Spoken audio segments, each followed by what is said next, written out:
Today is July 20th, 2017. My name is Jacqueline Pitanguy, and I am the director of CEPIA, an organization based in Rio de Janeiro, meaning Citizenship Studies, Information, Action, and I'm Brazilian. Feminist activists refer to Vienna, Cairo, and Beijing as milestones in the international feminist movement. Why are they so important, and to whom? I believe that the UN conferences like Vienna, Cairo, and Beijing, they opened up a new page on the history of women's movement, both nationally and internationally.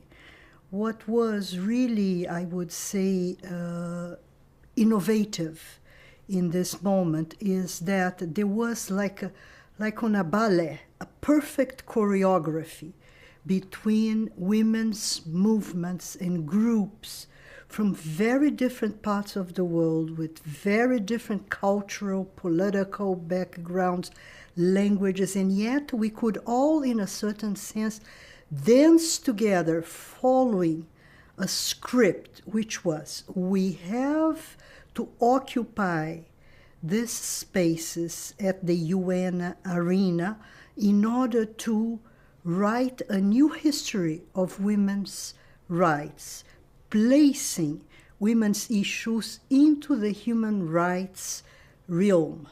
That's what happened, and it happened, and particularly I think that Vienna and Cairo are really moments where there was a paradigmatic shift because women were able to break, really bringing new directions to the discourse on human rights. Take Vienna and the Human Rights Conference. And for the first time, women's rights were considered a human rights issue. For the first time, violence against women was considered a human rights issue.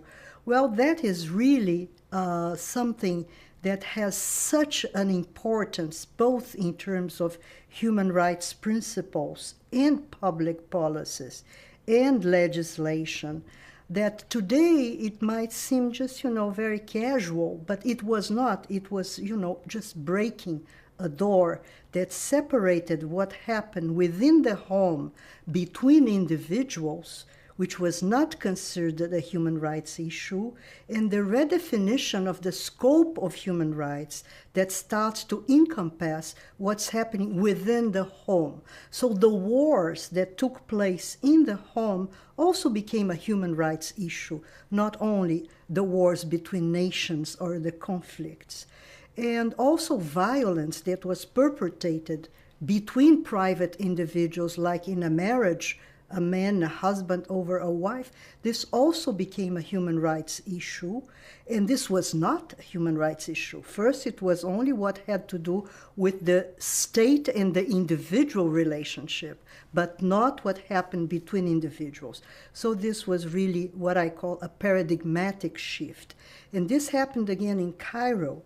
And it happened in Cairo when issues relating to reproductive rights also became a human rights issue.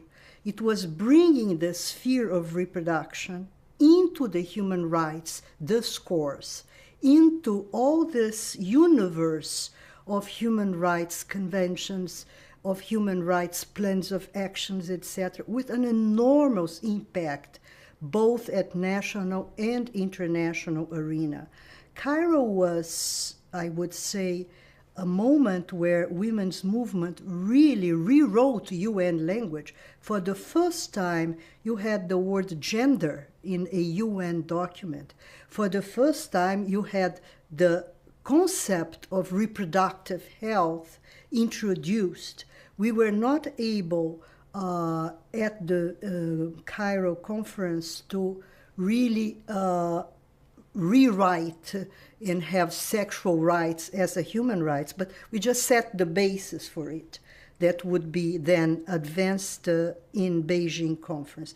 So I would say that although I do not believe in linear progress, there was some sort of, one conference is building on the other towards rewriting the concept of human rights by introducing new dimensions of life into this concept, like violence against women, like reproductive health and reproductive rights. So when we come to Beijing, we come already with a very important luggage of achievements.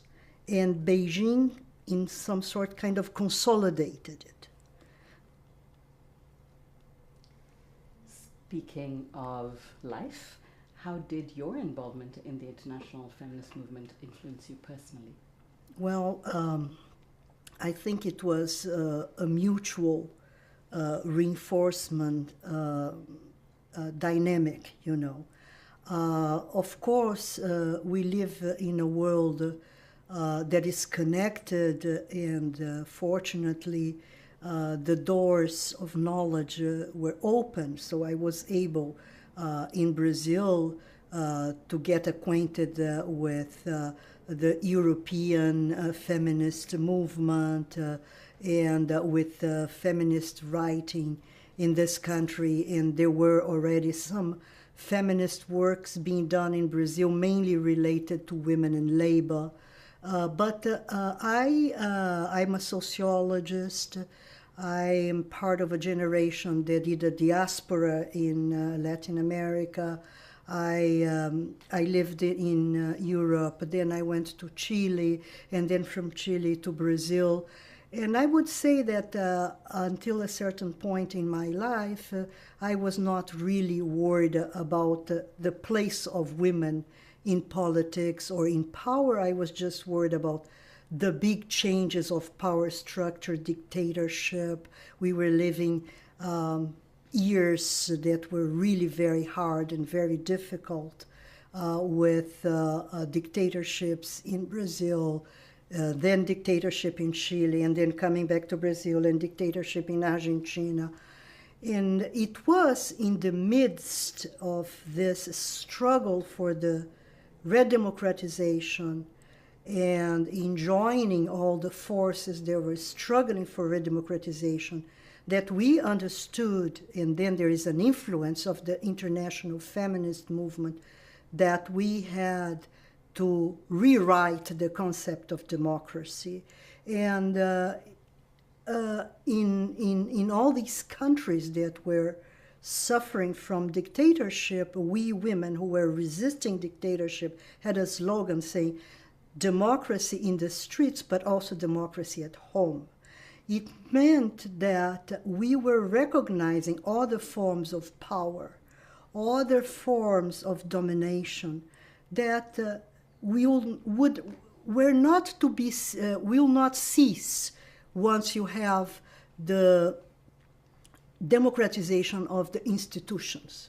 The formal institutions have to be democratized, but it doesn't mean bringing democracy to women.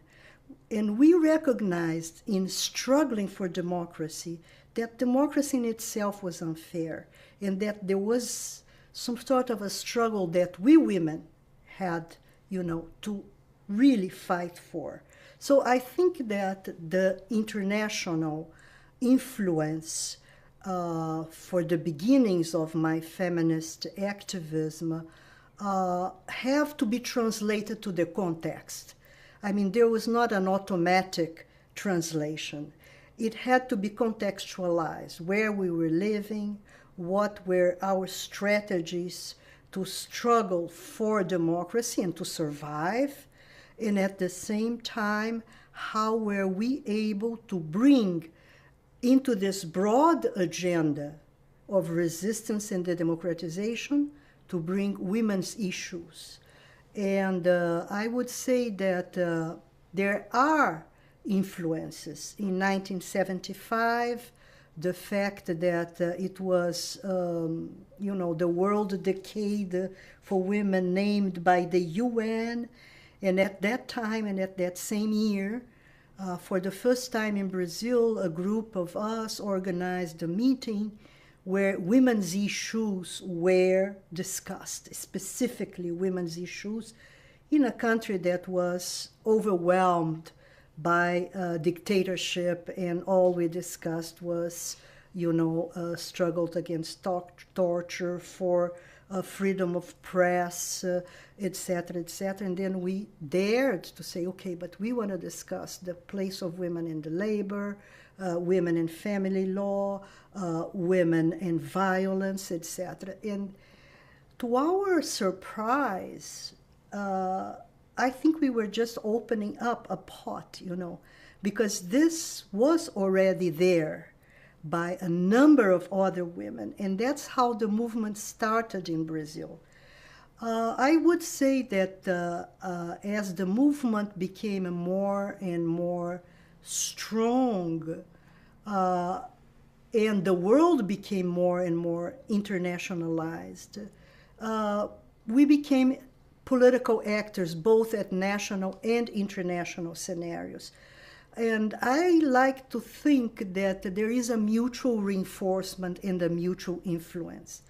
There could not be an international women's movement if there was not feminists at the local level.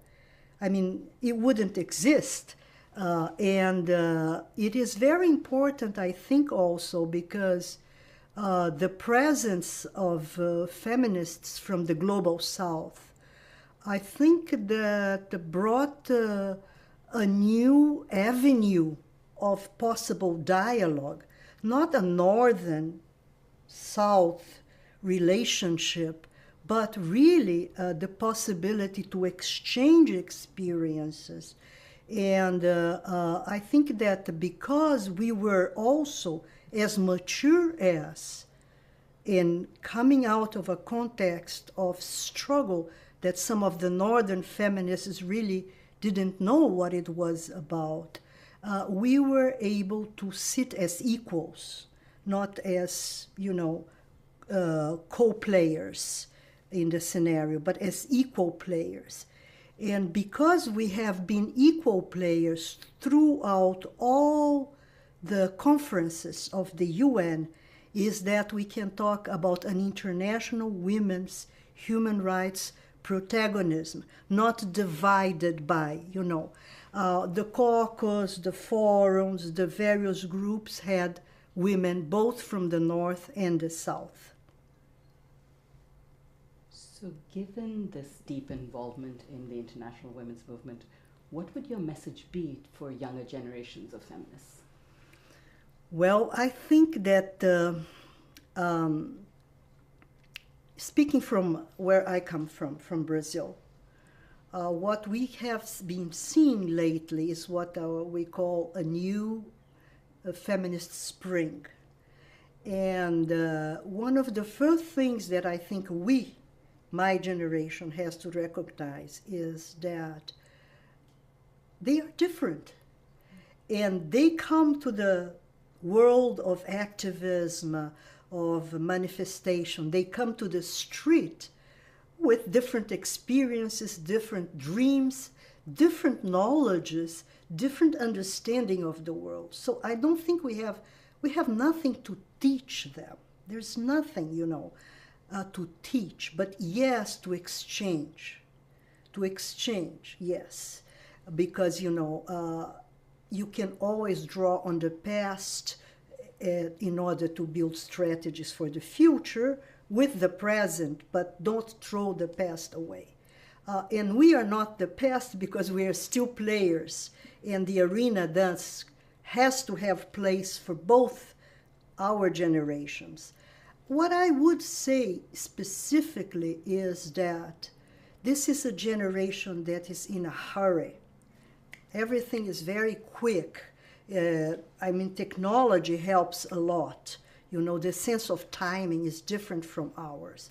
And this is wonderful in the sense that organizations, just come out like this, and then they go to the streets, there is a march, and so and so. But because they have so much hurry, they do not have the patience for strategic long-term thinking. And that means if you want power, and you are not going to gain power with an armed struggle, you have to learn how to negotiate. You have to learn how to do advocacy, how to prioritize certain issues, how to build alliances, how to define with whom you build alliances, with whom you do not build alliances, in order to really be able to change laws, to ask for public policies, the things that we have achieved.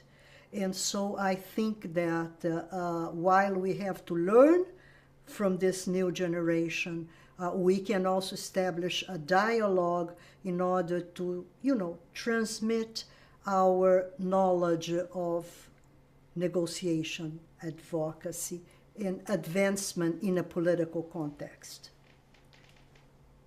If there was one story that you could share that is about the cross-cultural feminist friendships that you have made doing this international feminist organizing for so many years, what would that one story be? Well, I think that one of the things that really marked my struggle and the capacity for influencing national and international arenas is the fact that in 1994, CEPIA, my organization CEPIA, with the International Women's Health Coalition, we organized in Rio a meeting called Reproductive Justice that was like a feminist prepcom for Cairo. And we had 90 countries represented.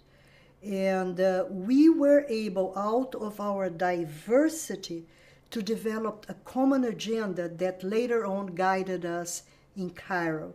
So the lesson is there is richness in diversity as long as you respect diversity and you are able to find a common path, a common ground in order to enrich what you want to achieve, but at the same time not to disperse it.